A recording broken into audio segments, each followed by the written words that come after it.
ನಮಸ್ಕಾರ ವೀಕ್ಷಕರೇ, ನಾನು ನಿಮ್ಮ ಮಂಜುನಾಥ್ ಅಡ್ವೊಕೇಟ್ ಮಾತಾಡ್ತಾ ಇರೋದು.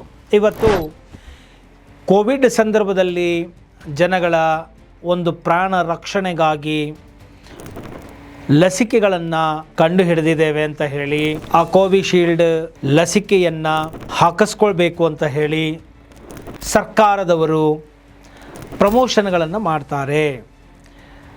ನರೇಂದ್ರ ಮೋದಿಯವರ ಫೋಟೋಗಳನ್ನು ಕೂಡ ಹಾಕಲಾಗುತ್ತೆ, ವೆಬ್ಸೈಟ್ಗಳನ್ನು ಮಾಡಲಾಗುತ್ತೆ, ಮತ್ತು ಯಾರು ಈ ಒಂದು ಲಸಿಕೆಯನ್ನು ವ್ಯಾಕ್ಸಿನೇಷನ್ ಹಾಕ್ಕೊಂಡಿದ್ದಾರೆ ಅದಕ್ಕೆ ಸರ್ಟಿಫಿಕೇಟ್ ಇಶ್ಯೂ ಮಾಡಲಾಗುತ್ತೆ. ಆ ಸರ್ಟಿಫಿಕೇಟಲ್ಲಿ ಮೋದಿಯವರ ಫೋಟೋ ಕೂಡ ಇರುತ್ತೆ. ಲಸಿಕೆ 1, ಲಸಿಕೆ 2 ಹೀಗೆ ಸರ್ಟಿಫಿಕೇಟ್ಗಳನ್ನು ಇಶ್ಯೂ ಮಾಡಲಾಗುತ್ತೆ. ಮತ್ತು ಅದು ನೀವು ಮೊಬೈಲ್ಗಳಲ್ಲಿ, ಆ್ಯಂಡ್ರಾಯ್ಡ್ ಫೋನ್ಗಳಲ್ಲಿ ನೀವು ಅದನ್ನು ತೆಗೆದುಕೊಳ್ಬಹುದಾಗುತ್ತೆ. ಜನಗಳ ಪ್ರಾಣ ರಕ್ಷಣೆಗಾಗಿ ಈ ಒಂದು ಲಸಿಕೆಗಳನ್ನು ಸರ್ಕಾರ ಪ್ರಮೋಟ್ ಮಾಡಿದೆ ಅಂತ ನಾವು ತೆಗೆದುಕೊಳ್ಳೋದಾದರೆ, ಒಂದು ಕಡೆ ಜನಗಳಿಗೆ ಈ ಒಂದು ಕೋವಿಡ್ ಎಂಬ ಸಾಂಕ್ರಾಮಿಕ ರೋಗದಿಂದ ಪಾರಾಗಬೇಕು ಎಂಬುವಂತಹ ಚಿಂತೆ, ಇನ್ನೊಂದು ಕಡೆ ಈ ಲಸಿಕೆಗಳನ್ನು ತೆಗೆದುಕೊಳ್ಬೇಕಾ ಬೇಡವಾ, ಇದರಿಂದ ದುಷ್ಪರಿಣಾಮಗಳಾಗುತ್ತಾ, ಅಡ್ಡ ಪರಿಣಾಮಗಳು ಜಾಸ್ತಿ ಆಗುತ್ತಾ, ಆದರೆ ಏನಾಗುತ್ತೆ, ಇದರ ಬಗ್ಗೆ ಸ್ಪಷ್ಟವಾದಂತಹ ಚಿತ್ರಣ ಹಾಗೂ ಮಾಹಿತಿ ಜನಗಳ ಬಳಿ ಇರಲಿಲ್ಲ. ಈ ಒಂದು ಲಸಿಕೆಗಳನ್ನು WHO ವರ್ಲ್ಡ್ ಹೆಲ್ತ್ ಆರ್ಗನೈಜೇಷನ್, ವಿಶ್ವ ಆರೋಗ್ಯ ಸಂಸ್ಥೆ ಅಪ್ರೂವಲ್ ಮಾಡಿದೆ ಎಂಬುವಂತಹ ಕಾರಣಕ್ಕಾಗಿ ಸರ್ಕಾರದವರು ಪ್ರಮೋಟನ್ನು ಮಾಡಿದ್ರು. ಇದು ಕೊಡ್ಬೋದಾ ಬೇಡವಾ ಅಂತ ಅಂಡರ್ ಟ್ರಯಲಲ್ಲಿ ಇದ್ರೂ ಕೂಡ WHO ಅಪ್ರೂವಲ್ ಮಾಡಿರೋದ್ರಿಂದ ಅಷ್ಟು ಸಮಯ ಇಲ್ಲ ಅಂತ ಹೇಳಿ ಜನಗಳ ಒಳಿತಿಗಾಗಿ, ಒಳಿತಿನ ದೃಷ್ಟಿಯಿಂದ ಈ ಲಸಿಕೆಗಳನ್ನು ನೀಡಿದ್ರು ಅಂತಲೇ ಭಾವಿಸೋಣ. ಸೊ ಸರ್ಕಾರ ಹೇಳಿದೆ ಅಂತ ಹೇಳಿ ಜನಗಳು ಈ ಲಸಿಕೆಗಳನ್ನು ಹಾಕಿಸಿಕೊಂಡಿದ್ದಾರೆ. ನಾವೆಲ್ಲ ಮಾಧ್ಯಮಗಳಲ್ಲಿ ನೋಡ್ತಾ ಬರ್ತಾ ಇದ್ವಿ. ಲಸಿಕೆಗಳನ್ನು ಹಾಕಿಸಿಕೊಳ್ಳದೆ ಹೋದರೆ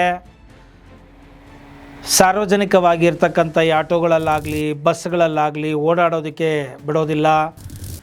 ಜನ ಸೇರುವಂತಹ ಈ ಒಂದು ಮಾಲ್ಗಳು, ಥಿಯೇಟ್ರ್ಗಳಿಗಾಗಲಿ ಬಿಡೋದಿಲ್ಲ, ಏರ್ಪೋರ್ಟ್ಗೆ ಬಿಡೋದಿಲ್ಲ, ಸಭೆ ಸಮಾರಂಭಗಳಲ್ಲಿ ಬಿಡೋದಿಲ್ಲ. ಸೊ ಈ ರೀತಿಯಾಗಿ ಸರ್ಕಾರ ಕಡ್ಡಾಯನೇ ಮಾಡಿಬಿಟ್ಟಿದೆಯೇನೋ, ಅದನ್ನು ಹಾಕಿಸಿಕೊಳ್ಳದೆ ಹೋದರೆ ಆಗೋದಿಲ್ಲ, ಹಾಕಿಸ್ಕೊಳ್ಳೇಬೇಕು ಅನ್ನೋ ತರಹದಲ್ಲಿ ಜನಗಳಿಗೆ ಪರಿಸ್ಥಿತಿಯು ನಿರ್ಮಾಣ ಆಗಿತ್ತು. ಇದು ಎಷ್ಟು ಜನ ಸರಿ ಅಂತ ಹೇಳ್ತೀರಾ? ಖಂಡಿತವಾಗಿ ಕಾಮೆಂಟ್ ಮುಖಾಂತರ ತಿಳಿಸಿ. ಈ ಸರ್ಕಾರ ಲಸಿಕೆಗಳನ್ನು ತೆಗೆದುಕೊಳ್ಳೇಬೇಕು ಅಂತ ಮ್ಯಾಂಡೇಟ್ರಿ ಮಾಡಿರಲಿಲ್ವ ಜನಗಳಲ್ಲಿ? ಇದು ಉದ್ದೇಶ ಒಳ್ಳೆಯದಿರಬಹುದು ಸರ್ಕಾರದ್ದು. ಅವರು ಸರ್ಕಾರ ಹೇಳಿದ್ರು ಅಂತ ಸದುದ್ದೇಶದಿಂದ ನಂಬಿಕೆ ಉಳ್ಳವರಾಗಿ ಲಸಿಕೆಗಳನ್ನು ಸಾರ್ವಜನಿಕರು ಪಡ್ಕೊಂಡಿರ್ಬೋದು.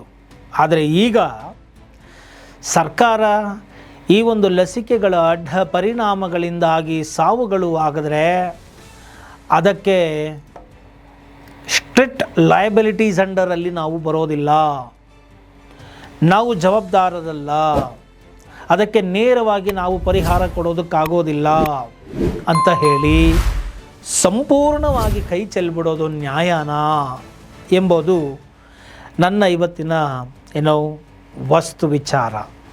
ಈ ಒಂದು ಲಸಿಕೆಗಳನ್ನು ಥರ್ಡ್ ಪಾರ್ಟಿ ಕಂಡುಹಿಡಿದಿದ್ದಾರೆ, ಅವರು ಇದನ್ನು ಕೊಡ್ತಾ ಇದ್ದಾರೆ. ಅದಕ್ಕೆ ಅಡ್ಡ ಪರಿಣಾಮಗಳು ಆಗುತ್ತೆ ಅಂತೇಳಿ ನಾವು ಎಲ್ಲ ಡೀಟೇಲ್ಸ್ಗಳನ್ನು ಕೊಡಲಾಗಿದೆ, ಎಲ್ಲ ವೆಬ್ಸೈಟ್ಗಳಲ್ಲಿ ಹಾಕಲಾಗಿದೆ. ಪ್ರತಿ ಯಾವುದೇ ಒಂದು ಮೆಡಿಷನ್ ಆಗಲಿ ಅದಕ್ಕೆ ಒಂದು ಸೈಡ್ ಎಫೆಕ್ಟ್ಸ್ಗಳನ್ನೋದು ಇದ್ದೇ ಇರುತ್ತೆ ಅನ್ನೋದನ್ನು ನಾವು ತಿಳಿಸಿದ್ದೀವಿ, ಜಸ್ಟ್ ಪ್ರಮೋಟ್ ಮಾಡಿದ್ದೀವಿ. ಬಟ್ ನಾವೆಲ್ಲೂ ಮ್ಯಾಂಡೇಟ್ರಿ ಅಂತ ನಾವು ಮಾಡೇ ಇಲ್ಲ, ಕಡ್ಡಾಯಗೊಳಿಸಿಲ್ಲ, ತೆಗೆದುಕೊಳ್ಳೇಬೇಕು ಅಂತ ನಾವು ಹೇಳಿಲ್ಲ ಎಂಬುವಂತಹ ಒಂದು ನಿಲುವಿಗೆ ಅಥವಾ ಆ ಒಂದು ಪ್ರಮಾಣ ಪತ್ರವನ್ನು ಕೇಂದ್ರ ಸರ್ಕಾರವು ಸರ್ವೋಚ್ಚ ನ್ಯಾಯಾಲಯದಲ್ಲಿ ಸಲ್ಲಿಸಿದೆಯಾ? ಇದು ಸೂಕ್ತನಾ? ಇದರ ಸತ್ಯಾಸತ್ಯತೆಗಳನ್ನು ತಿಳಿದುಕೊಳ್ಳಬೇಕಾಗುತ್ತದೆ. ಒಟ್ಟಾರೆ ಸರ್ಕಾರದ ಉದ್ದೇಶ ಒಳಿತಾಗಿದ್ದರೆ ಸಂತೋಷ. ಸರ್ಕಾರವನ್ನು ನಂಬಿ ಲಸಿಕೆಯನ್ನು ಪಡೆದಂತಹವರನ್ನು ಹೀಗೆ ಸಂಪೂರ್ಣವಾಗಿ ಕೈ ಚೆಲ್ಲುವ ಬದಲು ಅಡ್ಡ ಪರಿಣಾಮಗಳಿಂದ ಜೀವ ಹೋದಂತಹ ರೋಗಿಗಳಿಗೆ ಕಂಪನಿಯವರ ವತಿಯಿಂದ, ಸರ್ಕಾರದ ವತಿಯಿಂದ, ಯಾಕಂದರೆ ಸರ್ಕಾರವನ್ನು ನಂಬಿ ತೆಗೆದುಕೊಂಡಿರ್ತಕ್ಕಂಥ ಪ್ರಜೆಗಳನ್ನು ಆ ಒಂದು ಕುಟುಂಬಗಳನ್ನು ರಕ್ಷಿಸುವುದು ಒಂದು ನೈತಿಕವಾದಂತಹ ಜವಾಬ್ದಾರಿ ಆಗುತ್ತೆ. ಅದನ್ನು ಮಾಡಬೇಕು. ಅದಕ್ಕೆ ಇಂತಿಷ್ಟು ಪರಿಹಾರ ಅಂತ ಹೇಳಿ ಘೋಷಿಸುವುದು ಸೂಕ್ತ ಅಂತ ಹೇಳಿ ನಾನು ವೈಯಕ್ತಿಕವಾದಂತಹ ನನ್ನ ಅಭಿವ್ಯಕ್ತಿ ಸ್ವಾತಂತ್ರ್ಯವನ್ನು ಬಳಸಿ ನನ್ನ ಅಭಿಪ್ರಾಯವನ್ನು ಹೇಳ್ತಾ ಇದ್ದೇನೆ. ಯಾಕೆ ಅಂತ ಹೇಳಿದರೆ, ಯಾವುದೋ ಒಂದು ಸಂದಿಗ್ಧ ಪರಿಸ್ಥಿತಿಯಲ್ಲಿ ಮಾಸಾಗಿ ಅಂದರೆ ಸಮಗ್ರವಾಗಿ ಜನಗಳಿಗೆ ರೋಗ ಹರಡುವ ಸಂದರ್ಭ ಬಿದ್ದಾಗ ಅಲ್ಲಿ ಇಲ್ಲಿ ಸಣ್ಣ ಪುಟ್ಟ ಅಡ್ಡ ಪರಿಣಾಮಗಳಾದರೂ ತಕ್ಷಣಕ್ಕೆ ಪ್ರಾಣ ಹೋಗುವಂತಹ ಪರಿಸ್ಥಿತಿಯಿಂದ ಹೊರಗಡೆ ಬರಬೇಕು ಅನ್ನೋ ದೃಷ್ಟಿಯಿಂದ ಲಸಿಕೆಗಳನ್ನು ಕಂಡುಹಿಡಿದು ನಾವು ಲಸಿಕೆಗಳನ್ನು ಕೊಟ್ಟಿದ್ದೇವೆ ಅಂತ ಹೇಳಿದರೆ, ಪ್ರಮೋಷನ್ ಮಾಡಿದ್ದೇವೆ ಅಂದರೆ ಒಳ್ಳೆಯದು. ಆದರೆ ಪ್ರಮೋಷನ್ನಲ್ಲಿ ಮ್ಯಾಂಡೇಟ್ರಿ ಇರಬಾರ್ದು, ಕಡ್ಡಾಯ ಇರಬಾರ್ದು. ಆಗ ಮಾತ್ರ ಅದನ್ನು ಪ್ರಮೋಷನ್ ಅಂತ ಹೇಳಿ ಕರೆಯಲಾಗುತ್ತೆ. ಅಂದರೆ ಅದು ಪ್ರಜೆಗಳ ಆಯ್ಕೆಯ ಸ್ವಾತಂತ್ರ್ಯವಾಗಿರಬೇಕು. ನನಗೆ ಬೇಕು ಅಂದರೆ ಹಾಕ್ಸ್ಕೊಳ್ತೇನೆ, ಇಲ್ಲಾಂದರೆ ಹಾಕ್ಸ್ಕೊಳ್ಳಲ್ಲ ಅಂತ ಹೇಳಿದರೆ, ಅಂಥ ಸ್ವಾತಂತ್ರ್ಯ ಕೊಟ್ಟಿದ್ದರೆ, ವ್ಯಕ್ತಿಗತವಾದಂಥ ಆಯ್ಕೆಯ ಸ್ವಾತಂತ್ರ್ಯ ಕೊಟ್ಟಾಗ ಕೇಂದ್ರ ಸರ್ಕಾರ ಹೇಳ್ಬೋದು, ಇದು ಕೇವಲ ನಾವು ಪ್ರಮೋಷನ್ ಮಾಡಿದ್ದೀವಿ ಅಂತ ಹೇಳಿ. ಹಾಕಿಸ್ಕೊಳ್ಳೇಬೇಕು, ಇಲ್ಲ ಅಂದರೆ ನೀವು ಫ್ಲೈಟಲ್ಲಿ ಓಡಾಡೋಂಗಿಲ್ಲ, ಬಸ್ಸಲ್ಲಿ ಓಡಾಡೋಂಗಿಲ್ಲ, ಜನಬಿಡಿತ ಪ್ರದೇಶಗಳಿಗೆ ಹೋಗೋಂಗಿಲ್ಲ, ಯಾವುದೇ ರೀತಿಯಾದಂತಹ ನಿಮಗೆ ಈ ಒಂದು ಥಿಯೇಟರ್ಗಳಾಗಲಿ ಮಾಲ್ಗಳಾಗಲಿ ಬಿಡೋದಿಲ್ಲ ನಿಮ್ಮಗಳನ್ನು, ಅಥವಾ ಯಾವುದೇ ಒಂದು ಸರ್ಕಾರಿಯ ಒಂದು ಸೌಲಭ್ಯಗಳನ್ನು ಪಡ್ಕೊಳ್ಬೇಕಾದ್ರೆ ನೀವು ಇದನ್ನೆಲ್ಲ ತೋರಿಸ್ಬೇಕಾಗತ್ತೆ. ಈ ರೀತಿಯಾಗಿ ಕಡ್ಡಾಯಗೊಳಿಸಿರುವುದು ನಮ್ಮ ಅನುಭವಕ್ಕಂತೂ ಬಂದಿದೆ. ಹಾಗೆ ಇತರರ ಅನುಭವಕ್ಕೂ ಬಂದಿದ್ದರೆ, ಸರ್ಕಾರ ಹೇಳಿದೆ ಅಂತ ಹೇಳಿ ತೆಗೆದುಕೊಂಡಿದ್ರೆ ಲಸಿಕೆಗಳು, ಅಂಥವರು ಕಾಮೆಂಟ್ ಬಾಕ್ಸ್ಗಳಲ್ಲಿ ಮರೆಯದ ಹಾಗೆ ತಿಳಿಸಿ.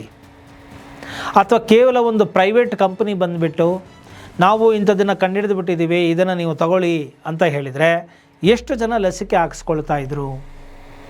ಹೀಗೆ 100ಕ್ಕೆ ಉದಾಹರಣೆಯಾಗಿ ನಾನು ಹೇಳ್ತೇನೆ, ಯಾಕಂದರೆ ನನ್ನ ಬಳಿ ಸ್ಟ್ರಾಟಜಿ ಇಲ್ಲ.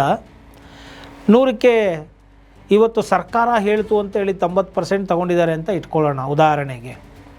ಕೇವಲ ಒಂದು ಕಂಪನಿ ಹೇಳಿದ್ದಿದ್ರೆ, ಅಯ್ಯೋ ಇದೆಲ್ಲ ಇದ್ದಿದ್ದೆ ಡ್ರಗ್ಸ್ ಮಾಫಿಯಾ, ಮೆಡಿಕಲ್ ಮಾಫಿಯಾಗಳು ಇವೆಲ್ಲ ಪ್ರಮೋಷನ್ ಮಾಡೋದಕ್ಕೆ ಇದೆಲ್ಲ ಏನೋ ಒಂದು ದಂಧೆ ಅಂತ ಹೇಳಿ ಜನ ಅಸಡ್ಡೆಯನ್ನು ಮಾಡ್ತಾ, ನಿರ್ಲಕ್ಷ್ಯವನ್ನು ಮಾಡ್ತಾ ಒಂದು 30% ಜನ ತೊಗೊಂಡಿದ್ರೆ ಹೆಚ್ಚೆಚ್ಚಾಗ್ತಾಯಿತ್ತು. ಆದರೆ ಜನಗಳಿಗೆ ಸರ್ಕಾರ ಹೇಳ್ತಲ್ಲ, ಸರ್ಕಾರದ ಮೇಲೆ ನಂಬಿಕೆ ಇದೆ, ಮೋದಿ ಹೇಳಿದ್ರಲ್ಲ, ಮೋದಿ ಫೋಟೋ ಇದೆ, ಹಾಗೆಲ್ಲ ತುಂಬ ಪೀಕಲ್ಲಿದ್ದಂತಹ ವ್ಯಕ್ತಿ ಆತನ ಮಾತು ಇರಲಿ, ಜನಗಳ ಒಳಿತನ್ನು ಬಯಸ್ತಾ ಇರಬಹುದು ಅಂತ ಹೇಳಿ ತೆಗೆದುಕೊಳ್ಳಲಾಯಿತು. ಜನಗಳು ತೆಗೆದುಕೊಂಡಿದ್ದಾರೆ.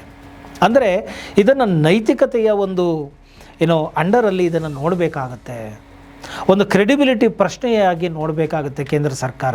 ಇದನ್ನು ತುಂಬ ಟೆಕ್ನಿಕಲ್ ಆಗಿ, ಲೀಗಲ್ ಆಗಿ ನಾವು ಎಲ್ಲೂ ಕಡ್ಡಾಯಗೊಳಿಸಿಲ್ಲ, ಎಲ್ಲೂ ಮ್ಯಾಂಡೇಟ್ರಿ ಮಾಡಿಲ್ಲ, ಎಲ್ಲರಿಗೂ ಸೈಡ್ ಎಫೆಕ್ಟ್ಸ್ ಅಂತ ಗೊತ್ತಿದ್ದೇ ತಗೊಂಡವ್ರೆ, ಈಗ ಇದರಿಂದ ಯಾರು ಸಾವು ಆಗ್ತಾಯಿದ್ರೆ, ಸಡನ್ ಡೆತ್ಗಳಾಗ್ತಾಯಿದ್ರೆ, ಸಡನ್ನು ಜನಗಳು ಸಾಯ್ತಾಯಿದ್ರೆ ಅದಕ್ಕೆ ಕೇಂದ್ರ ಸರ್ಕಾರ ಜವಾಬ್ದಾರಿ ಅಲ್ಲ ಅಂತ ಹೇಳಿ ಹಿಂಗೆ ತುಂಬ ಸಲೀಸಾಗಿ ಕೈ ತೊಳೆದುಕೊಳ್ಳುವಂತಹ ಒಂದು ಮಾತಿದೆಯಲ್ಲ, ಪ್ರಮಾಣ ಪತ್ರವನ್ನು ಸಲ್ಲಿಸೋದು ಆಗಲಿ, ಈ ತರಹದ ಒಂದು ಘಟನೆ ನಡೆದಿದೆ ಅಂತ ಹೇಳಿ ನಾವು ಕೇಳ್ಪಟ್ಟಿದ್ದೇವೆ. ಅದು ನಿಜವಾಗ್ಲೂ ಆಗಿದ್ದರೆ ಖಂಡಿತವಾಗ್ಲೂ ಇದು ಶೋಚನೀಯ. ಯಾಕೆ ಅಂತ ಹೇಳಿದರೆ ಎಲ್ಲವನ್ನು ಟೆಕ್ನಿಕಲ್ ಆಗಿ ನೋಡೋಕ್ಕಾಗೋದಿಲ್ಲ, ನೈತಿಕ ಜವಾಬ್ದಾರಿಯನ್ನು ಕೂಡ ತೆಗೆದುಕೊಳ್ಬೇಕಾಗತ್ತೆ ಸರ್ಕಾರ. ಮತ್ತು ಸರ್ಕಾರಕ್ಕೆ ಸಾರ್ವಭೌಮತ್ವ ಅಧಿಕಾರ ಇದೆ. ಈ ಕೋವಿಶೀಲ್ಡ್ ಮಾರಾಟ ಮಾಡೋದ್ರಿಂದ ಎಷ್ಟೋ ಕಂಪ್ನಿಗಳಿಗೆ ಲಾಭ ಕೂಡ ಬಂದಿದೆ. ಆ ಲಾಭಾಂಶದಲ್ಲಿ ಒಂದಷ್ಟನ್ನು ಆ ಒಂದು ಕಾರಣಗಳಿಗಾಗಿ ಸತ್ತುವರಿಗೆ ಇಷ್ಟು ಪರಿಹಾರ ಅಂತ ಕೊಡಿಸಬಹುದು. ಸರ್ಕಾರನೂ ಒಂದಷ್ಟು ಭಾಗಿಯಾಗಿ ಅದರಲ್ಲಿ ಒಂದಷ್ಟು ಪರಿಹಾರಗಳನ್ನು ಕೊಡೋದರಿಂದ ಸಾರ್ವಜನಿಕ ವಲಯಗಳಲ್ಲಿ ಸರ್ಕಾರ ಒಂದು ನಂಬಿಕೆಯ ಒಂದು ಕ್ರೆಡಿಬಿಲಿಟಿಯನ್ನು ಕಾಪಾಡ್ಕೊಳ್ಳೋದಕ್ಕೆ ಸಾಧ್ಯ ಆಗುತ್ತೆ. ಅದನ್ನು ಬಿಟ್ಟು ಕೇವಲ ಟೆಕ್ನಿಕಲ್ ಆಗಿ ಮಾತಾಡೋದ್ರ ಮುಖಾಂತರ ನಾವೆಲ್ಲೂ ಮ್ಯಾಂಡೇಟ್ರಿ ಮಾಡಿಲ್ಲ, ತಗೊಳ್ಳೇಬೇಕು ಅಂತ ನಾವೆಲ್ಲೂ ಹೇಳಿಲ್ಲ. ಸೊ ಈಗ ಅವರೇನಾದ್ರು ಸತ್ತರೆ ಅದಕ್ಕೆ ನಮಗೂ ಜವಾಬ್ದಾರಿ ಇಲ್ಲ, ನಾವು ಸ್ಟ್ರಿಕ್ಟ್ ಲಯಬಿಲಿಟಿನಲ್ಲಿ ಬರೋದೇ ಇಲ್ಲ. ಇದು ಸಿವಿಲ್ ರೆಮಿಡಿ ಆಗಿ ಕಂಪ್ನಿಗಳ ವಿರುದ್ಧವಾಗಿ ಅವರು ಹಾಕ್ಕೊಂಡು ಅವರು ಹೋರಾಟ ಮಾಡ್ಕೋಬೇಕೇ ಹೊರತು ಇದಕ್ಕೂ ನಮಗೂ ಸಂಬಂಧನೇ ಇಲ್ಲ ಅಂತ ಹೇಳಿಬಿಟ್ರೆ ನಾಳೆ ಸರ್ಕಾರ ಮರ್ಯಾದೆ ಏನಾಗಬೇಡ, ಜನಗಳು ಇಟ್ಟ ನಂಬಿಕೆ ಏನಾಗಬೇಡ, ಪ್ರತಿಯೊಂದು ಸರ್ಟಿಫಿಕೇಟ್ಗಳಲ್ಲಿ ಫೋಟೋಗಳನ್ನು ಹಾಕ್ಕೊಂಡು ಮಾಡಿದಂಥ ಸರ್ಕಾರ ಇವತ್ತು ಇಷ್ಟರ ಮಟ್ಟಿಗೆ ಕೈ ತೊಳ್ಕೊಳ್ಳೋದು ನಿಜವಾಗಲಿಯೂ ಅಮಾನುಷ ಅಂತ ಅನಿಸುತ್ತೆ ಮತ್ತು ಅನೈತಿಕ ಅಂತ ಅನಿಸುತ್ತೆ. ಆದ್ದರಿಂದ ಇದು ನೈತಿಕತೆಯ ತಳಹದಿಯಲ್ಲಿ ನೋಡಬೇಕು. ಇತ್ತೀಚೆಗೆ ಜನಗಳಲ್ಲಿ ಈ ಒಂದು ಸಡನ್ನಾಗಿ ಸಾಯುವಂತಹ, ಅಂದರೆ ತಕ್ಷಣಕ್ಕೆ ಯಾವುದೇ ಕಾರಣಗಳಿರಲ್ಲ, ಏನೂ ಇರೋದಿಲ್ಲ, ಯಾವುದೇ ರೀತಿ ಟ್ರೀಟ್ಮೆಂಟಲ್ಲಿ ಇರೋದಿಲ್ಲ, ಸಡನ್ನಾಗಿ ಹಾರ್ಟ್ ಅಟ್ಯಾಕ್ಗಳಾಗ್ತಾ ಇರ್ತಕ್ಕಂಥದ್ದು, ದೇಹದಲ್ಲಿ ನಿಶಕ್ತಿ ಬರ್ತಾ ಇರ್ತಕ್ಕಂಥದ್ದು, ಶಕ್ತಿ ಇಲ್ಲದೆ ಇರ್ತಕ್ಕಂಥದ್ದು, ಫರ್ಟಿಲಿಟಿ ಅಂದರೆ ಫಲವತ್ತತೆ ಅಂತ ನಾವೇನು ಕರಿತೀವಿ, ಆ ರೀತಿಯಾಗಿ ಗಂಡಸರಲ್ಲಾಗಲಿ ಹೆಂಗಸರಲ್ಲಾಗಲಿ ಆ ಒಂದು ಆ ಒಂದು ಸತ್ವ, ಆ ವೀರ್ಯಾಣುಗಳಲ್ಲಿ ಸತ್ವಗಳು ಇಲ್ಲದೆ ಇರ್ತಕ್ಕಂಥದ್ದು ಕಂಡು ಬರ್ತಾ ಇದೆ. ಪೊಟೆನ್ಷಿಯಾಲಿಟಿ, ಇಂಪೊಟೆಂಟ್ ಅಂತಲೂ ನಾವು ಕರಿತೇವೆ. ಆ ನಪುಂಸಕತ್ವ ಅನ್ನೋದು ಕಂಡು ಬರ್ತಾ ಇದೆ, ಹೆಚ್ಚಾಗಿ ಗಂಡಸರಲ್ಲಿ ಹೆಂಗಸರಲ್ಲೂ ಕಂಡು ಬರ್ತಾ ಇದೆ. ಬಂಜೆತನ ಅನ್ನೋದು ಕಂಡು ಬರ್ತಾ ಇದೆ. ಸುಸ್ತಾಗ್ತಾ ಇದ್ದಾರೆ ಜನಗಳು, ಆ ಒಂದು ಎನರ್ಜಿ ಇಲ್ಲ. ಸೊ ಸಡನ್ನಾಗಿ ಡೆತ್ಗಳು ಜಾಸ್ತಿ ಆಗ್ತಾ ಇದ್ದಾವೆ. ಸಾಕಷ್ಟು ಇದನ್ನು ನಾವು ನೋಡ್ತಾ ಇದ್ದೇವೆ ಸುತ್ತಮುತ್ತ. ಆದ್ದರಿಂದ ಇದನ್ನು ತುಂಬ ಸೀರಿಯಸ್ ಆಗಿ ತೆಗೆದುಕೊಳ್ಳಬೇಕಾಗತ್ತೆ. ಸರ್ಕಾರವೇ ಆಗಲಿ ಇದನ್ನು ನೈತಿಕತೆಯ ಒಂದು ತಳಹದಿಯಲ್ಲಿ ತೆಗೆದುಕೊಂಡು, ಈ ಒಂದು ಕೋವಿಡ್ ವ್ಯಾಕ್ಸಿನೇಷನ್ ಕಾರಣದಿಂದ ಯಾರಾದರೂ ಸಾವಾದರೆ ಅದಕ್ಕೆ ಕಂಪನಿ ಮತ್ತು ಸರ್ಕಾರ ಕೈ ಜೋಡಿಸಿ ಮಾನವೀಯ ನೆಲೆಗಟ್ಟಿನಲ್ಲಿ ನಾವು ನಿಮ್ಮ ಜೊತೆ ಇದ್ದೇವೆ, ನಾವು ಸ್ಟ್ರಿಕ್ಟ್ ಲೈಬಿಲಿಟಿನಲ್ಲಿ ಬರೋಕ್ಕಾಗದೆ ಹೋದ್ರೂ, 100% ಪರಿಹಾರ ಕೊಡೋಕ್ಕಾಗದೆ ಹೋದ್ರೂ ನಾವು ಒಂದಷ್ಟನ್ನು ನಿಮ್ಮ ಜೊತೆನಲ್ಲಿ ನಾವು ಇದ್ದೇವೆ ಅಂಥೇಳಿ ಒಂದು ಸಾಂತ್ವನದ ಒಂದು ನುಡಿಯನ್ನು, ಒಂದಷ್ಟು ಪರ್ಸಂಟೇಜನ್ನಾದ್ರೂ ಕೂಡ ಆ ಸತ್ತ ಕುಟುಂಬಗಳ ನೋವಿನಲ್ಲಿ ಭಾಗಿಯಾಗಿ ಪರಿಹಾರವನ್ನು ಕೊಟ್ಟಿದ್ದೇ ಆದಲ್ಲಿ ಖಂಡಿತವಾಗಿಯೂ ಸರ್ಕಾರ ಒಂದು ಗೌರವವನ್ನು ಉಳಿಸ್ಕೊಳ್ಳುತ್ತೆ. ಜನಗಳು ಕೂಡ ಸರ್ಕಾರ ಕೊಡಿಸಿದ್ರು, ಸರ್ಕಾರ ಹೇಳ್ತು ಅಂತೇಳಿ ಹಾಕ್ಸ್ಕೊಂಡ್ಬಿಟ್ಟಿದ್ದಾರೆ ಎಲ್ಲ. ಆದ್ದರಿಂದ ಯಾಕಂದರೆ ಚಾಯ್ಸ್ ಕೊಟ್ಟಿರಲಿಲ್ಲ. ಚಾಯ್ಸ್ ಕೊಟ್ಟಿದ್ರೆ ಇದನ್ನು ಹೇಳ್ಬೋದಾಯಿತು, ಬಟ್ ಚಾಯ್ಸ್ ಇಲ್ಲದೆ ಮ್ಯಾಂಡೇಟ್ರಿ ಅನ್ನೋ ಥರದಲ್ಲಿ ನಡ್ಕೊಂಡಿರೋದು ಎಲ್ಲರಿಗೂ ಗೊತ್ತಿದೆ. ಸೊ ಯಾರ್ಯಾರು ಇಲ್ಲ ಸರ್ಕಾರ ಕಡ್ಡಾಯಗೊಳಿಸ್ತು, ನಮಗೆ ಇದು ತಗೊಳ್ಳಿಲ್ಲ ಅಂದರೆ ನಮಗೆ ಏನು ಕೆಲಸ ಮಾಡೋಕ್ಕೆ ಆಗ್ತಾ ಇರಲಿಲ್ಲ, ಆ ರೀತಿ ಮಾಡಿದ್ರು ಅಂತ ಇದ್ದರೆ, ಸರ್ಕಾರ ಹೇಳ್ತು ಅಂತಲೇ ಕಡ್ಡಾಯಗೊಳಿಸಿದ್ರು ಅಂತಲೇ ನಾವು ಲಸಿಕೆ ತೊಗೊಂಡಿದ್ದೀವಿ ಅಂತನೋರಾದರೆ ಈ ವಿಡಿಯೋ ನೋಡಿದ ಪ್ರತಿಯೊಬ್ಬರು ಕೂಡ ತಮ್ಮ ಕಾಮೆಂಟ್ಗಳಲ್ಲಿ ತಿಳಿಸಿ ಮತ್ತು ಇತರರಿಗೂ ಕೂಡ ಶೇರ್ ಮಾಡುವಂತೆ ಮಾಡಿ. ಯಾಕಂದರೆ ನಾಳೆ ಎಲ್ಲೂ ಆಗೋದು ನಾಳೆ ನಮ್ಮ ಕುಟುಂಬಗಳಲ್ಲಿಯೂ ಆಗಬಹುದಲ್ಲವೇ ಸಾವು. ಆದ್ದರಿಂದ ಯಾರಿಗೂ ಆಯಿತು ನಾವು ಯಾಕೆ ಯೋಚನೆ ಮಾಡೋಣ ಅನ್ನೋದು ಬೇಡ. ಸೊ ಇದು ಸಾರ್ವತ್ರಿಕ ವಲಯದಲ್ಲಿ ಇರೋದರಿಂದ ಈ ವಿಚಾರ ಸೊ ಎಲ್ಲರಿಗೂ ಕೂಡ ಶೇರ್ ಮಾಡಿ. ಮತ್ತು ನಾನು ಹೇಳೋದು ಇಷ್ಟೇ, ಸಾರ್ವಜನಿಕರಿಗೂ ಅಷ್ಟೇ, ಯಾವುದೋ ಒಂದು ಪ್ಯಾನಿಕ್ ಸಂದರ್ಭ ಬಂದಾಗ ಅದನ್ನು ಸೂಕ್ಷ್ಮವಾಗಿ ಅವಲೋಕಿಸಿ, ಮತ್ತು ಮನುಷ್ಯ ತಾನು ಯಾವ ಒಂದು ವಾತಾವರಣದಲ್ಲಿ ಇದ್ದಾನೆ, ಬೆಳೀತಾ ಇದ್ದಾನೆ, ಸುತ್ತಮುತ್ತ ಏನಿದೆ, ಆ ಒಂದು 100 ಕಿಲೋಮೀಟರ್ 200 ಕಿಲೋಮೀಟರ್ಸ್ ರೇಡಿಯಸ್ ಒಳಗಡೆ ಅವನು ಏನನ್ನ ಆಹಾರಗಳ ಉತ್ಪತ್ತಿ ಆಗುತ್ತೆ, ಎಲ್ಲಿ ನ್ಯಾಚುರಲ್ ಆಗಿ ಬೆಳೆಯುತ್ತೆ, ಸಾವಯವ ನೈಸರ್ಗಿಕವಾಗಿ ಯಾವುದು ಬೆಳೆಯುತ್ತೆ, ಏನು ಸಿಗುತ್ತೆ ಅದನ್ನು ನಾವು ತೆಗೆದುಕೊಂಡು, ಮತ್ತು ಆಯುರ್ವೇದದಲ್ಲೂ ಸಾಕಷ್ಟು ಪಥ್ಯಗಳು ನಮ್ಮಲ್ಲಿ ಮೊದಲಿನಿಂದನೂ ಪುರಾತನ ಕಾಲದಿಂದ ಬಂದಿದೆ. ಅವುಗಳನ್ನು ಕೂಡ ನೀವು ಪಾಲನೆ ಮಾಡಿ, ಜೊತೆಗೆ ವಿಜ್ಞಾನಿಗಳು ಹೇಳ್ತಕ್ಕಂಥ, ಡಾಕ್ಟರ್ಗಳು ಹೇಳ್ತಕ್ಕಂಥ ಮೆಡಿಷನ್ನು ಕೂಡ ತಗೊಳ್ಳಿ. ಸುಮ್ಮನೆ ಬ್ಲೈಂಡಾಗಿ ನಂಬಬೇಡಿ. ಯಾರೋ ಹೇಳಿದ್ರು, ಏನೋ ಒಂದು ಮಾಡಿದ್ರು ಅಂತ ಹೇಳಿಬಿಟ್ಟು ನಾವು ತೊಗೊಂಡ್ಬಿಟ್ಟು ನಾಳೆ ದಿವಸ ಈ ರೀತಿಯಾಗಿ ಆದಾಗ ಯಾರನ್ನು ನಾವು ಕೇಳೋದು? ಇಲ್ಲ ಅಂದರೆ ನಮ್ಮ ಹಕ್ಕುಗಳು ಏನಿದೆ ಅದನ್ನು ಸೂಕ್ಷ್ಮವಾಗಿ ಸರಿಯಾದ ರೀತಿಯಲ್ಲಿ ಕೇಳುವಂತಾಗಬೇಕು. ನಾಳೆ ಇದರಿಂದ ಏನಾದ್ರೂ ಒಂದು ಅಡ್ಡ ಪರಿಣಾಮಗಳಾಗಿ ಏನಾರು ಆದರೆ ಅದಕ್ಕೆ ಸರ್ಕಾರ ಜವಾಬ್ದಾರಿ ತಗೊಳ್ಳುತ್ತಾ ಅಂತ ಕೇಳಬೇಕಾಗಿತ್ತು. ಅದ್ಯಾವುದನ್ನು ಕೇಳದೆ ಇವಾಗ ನಾವು ಮಾಡ್ಕೊಂಡಿದ್ದೀವಿ. ಈಗ ಈ ತರಹದ ಒಂದು ಪರಿಸ್ಥಿತಿಗಳು ಬರ್ತಾ ಇದೆ. ಇರಲಿ, ಇಲ್ಲಿ ನಾನು ಕನ್ಕ್ಲೂಡ್ ಮಾಡಬೇಕಾದ್ರೆ ಸರ್ಕಾರ ಹೀಗೆ ಹೇಳಿಬಿಟ್ಟಿದೆ, ಸರ್ಕಾರ ಜವಾಬ್ದಾರಿನೇ ತಗೊಳ್ಳೋದಿಲ್ಲ ಅಂತ ನಾನು ಹೇಳೋಕ್ಕೆ ಹೋಗೋದಿಲ್ಲ. ಯಾಕೆ ಅಂದರೆ ಇದು ನ್ಯಾಯಾಲಯದಲ್ಲಿ ಈಗ ಆಲ್ರೆಡಿ ಸರ್ವೋಚ್ಚ ನ್ಯಾಯಾಲಯದಲ್ಲಿ ಪೆಂಡಿಂಗ್ ಇದೆ. ಸೊ ಇದು ತೀರ್ಪು ಆಗುವವರೆಗೂ ನಾವು ಇದನ್ನು ಕನ್ಕ್ಲೂಡ್ ಮಾಡೋದಕ್ಕೆ ಬರೋದಿಲ್ಲ. ಈ ರೀತಿಯಾಗಿ ನಡೀತಾ ಇದೆ ಅಂತ ಹೇಳಿ ನಾವು ಒಂದು ಸಮಾಚಾರದ ರೀತಿಯಲ್ಲಿ ನಿಮ್ಮ ಒಂದು ಸಾರ್ವಜನಿಕ ಚಾವಡಿಗೆ ತಲುಪಿಸಿದ್ದೇನೆ. ಸರ್ವೋಚ್ಚ ನ್ಯಾಯಾಲಯ ಕೂಡ ಸಾರ್ವತ್ರಿಕರ ಒಂದು ಹಿತದೃಷ್ಟಿಯನ್ನು ಇಟ್ಟುಕೊಂಡು ಸರ್ಕಾರನೂ ಕೂಡ ತೀರಾ ಕೈ ಚೆಲ್ಲುವ ರೀತಿಯಲ್ಲಿ ಮಾತನಾಡದೆ ನೈತಿಕ ಜವಾಬ್ದಾರಿಯನ್ನು ಹೊತ್ತುಕೊಂಡು ನೋವನ್ನು ಅನುಭವಿಸಿದಂತಹ, ಸಾವನ್ನು ಅನುಭವಿಸಿದಂತಹ ಕುಟುಂಬಗಳಿಗೆ ಸಾಂತ್ವನವನ್ನು ಹೇಳುವ ರೀತಿಯಲ್ಲಿ ತೀರ್ಪು ಹೊರಗಡೆ ಬರಲಿ ಅಂತ ಹೇಳಿ ಆಶಿಸ್ತಾ ನಾನು ಈ ಒಂದು ಮಾಹಿತಿಯನ್ನು ನಿಮಗೆ ಹಂಚಿದ್ದೇನೆ. ಸೊ ಸಡನ್ನಾಗಿ ಇಂಗ್ಲೀಷ್ ಮೆಡಿಷನ್ಗಳನ್ನ ತೊಗೊಂಡ್ಬಿಡೋದು, ಯಾರೋ ಹೇಳಿದ್ರು ಅಂತ ಏನೋ ತೊಗೊಂಡ್ಬಿಡೋದು ಮಾಡ್ಕೊಳ್ಳೋ ಬದಲು ಕೆಲವೊಮ್ಮೆ ನಾವು ನಮ್ಮ ಹಕ್ಕನ್ನು ಕೇಳೋದಕ್ಕೂ ಸಮಯ ಇರೋದಿಲ್ಲ. ಅದಕ್ಕೆ ಸರಿಯಾದ ಪ್ರೊಸೀಜರ್ಗಳಿರೋದಿಲ್ಲ, ಆನ್ಸರ್ಗಳು ಮಾಡೋದಿರೋದಿಲ್ಲ. ನಮಗೆ ಬೇಡ ಅಂದರೂ ನಾವು ಇನ್ನೆಲ್ಲೋ ಹೋಗಬೇಕಾಗ್ತದೆ, ಓಡಾಡಬೇಕಾಗ್ತದೆ, ಬರಬೇಕಾಗತ್ತೆ. ಆವಾಗ ಅದಕ್ಕೆಲ್ಲ ಸರ್ಟಿಫಿಕೇಟ್ ತೋರಿಸಿದ್ರೇ ನಾವು ಒಳಗಡೆ ಬಿಡೋದು, ಅಲೋ ಮಾಡೋದು ಅಂತಂದಾಗ ಅದು ಬಲವಂತವಾಗಿ ಹೇರಿದ ಹಾಗೆ ಆಗುತ್ತೆ. ಸೊ ಅದನ್ನು ಮಾಡಿ ಈಗ ನಮ್ಗೆ ಜವಾಬ್ದಾರಿನೇ ಇಲ್ಲ ಅಂತ ಅನ್ನೋದು ತಪ್ಪಾಗುತ್ತೆ.